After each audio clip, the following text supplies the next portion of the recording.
Hi there, Steve Stine here again. What I want to do now is I want to talk to you a little bit about basic finger picking. Okay? It's just going to be a basic pattern that you can start exploring if you've never done finger picking before.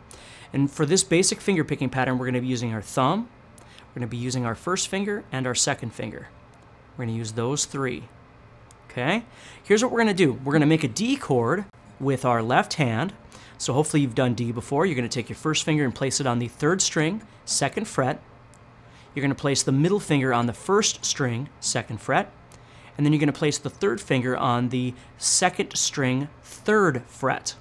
And always remember, the goal to a chord is always make sure you can get as close as you can to the fret, the silver bar, without actually getting on top of it. It'll make it easier for you to play. You need less pressure to press the strings down, all that sort of thing.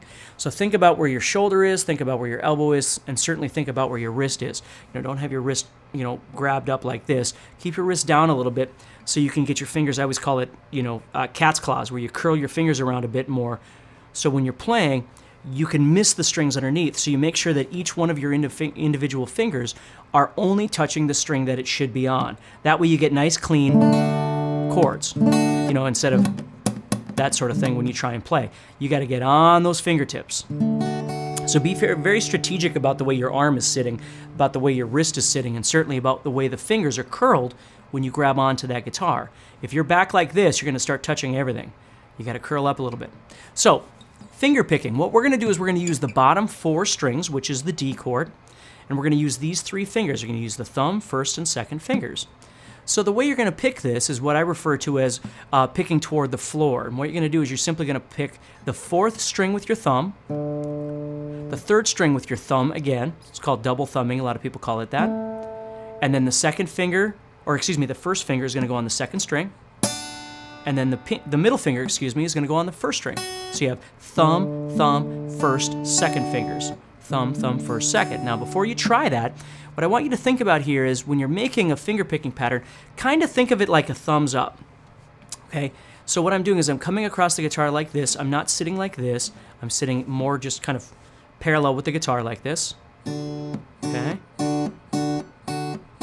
And I've got my thumb out here with my other fingers kind of cut back here. And the reason is if I put them together, they run into each other. When you're trying to finger pick, you're going to keep running into each other. So the goal is to keep your other fingers kind of back, cut back here a little bit with your thumb out. So when if I pick all three of these fingers at the same time, see, this one still stays here and these two kind of come up there. So they're not running into each other like this.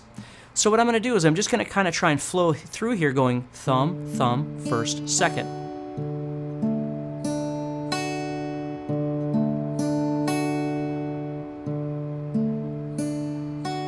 Okay. Now you'll notice as I'm picking, the fingers just kind of stay close. I'm not going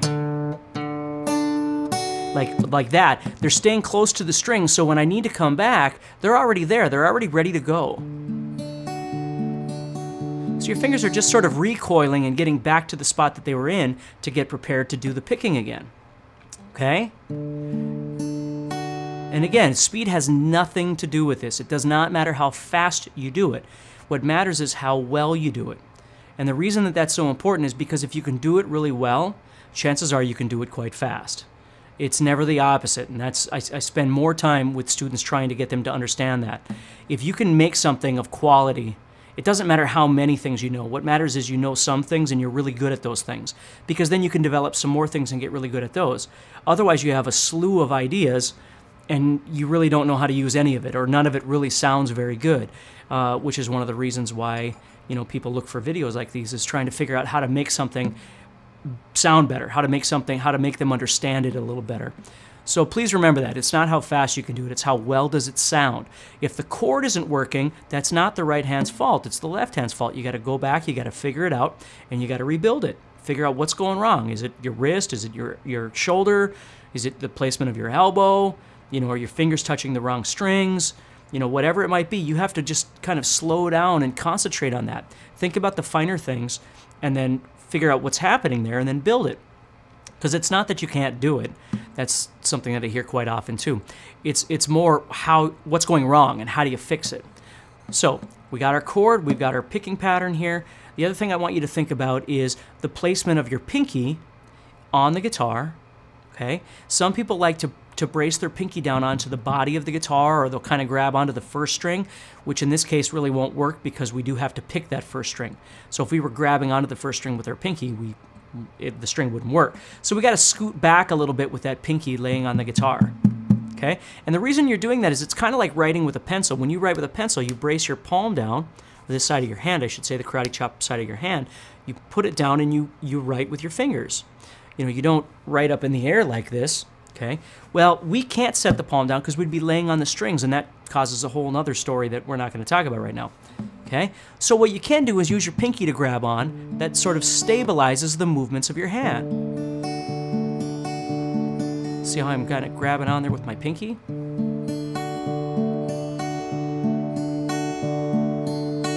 Okay? Now, if you find that to be extremely uncomfortable and you don't want to do that, then what you have to understand is you're really just locking from the elbow. Okay, when you come across like this, you have to hold that whole thing sort of still, really tight, and then same thing, it'll work just fine. It's just whatever's more comfortable for you. Okay?